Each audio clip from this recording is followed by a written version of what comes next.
তো ফ্রেন্ডস, আমরা এখন ধারাগিরিতে চলে এসেছি।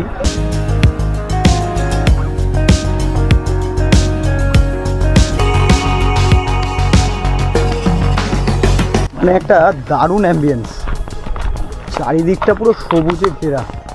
আহা হা।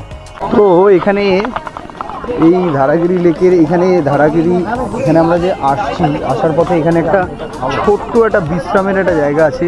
এখানে লোকে বিশ্রাম করছে, এখানে খাচ্ছে, খাবার দাবারও পাওয়া যায়। তো এখানে খাবার কিনছে লোকে, রান্না বান্না করে এখানে ওরা বিক্রি করছে। তো এটা ছোটোখাটো রেস্টুরেন্ট বলতে পারো বা দোকান বলতে পারো।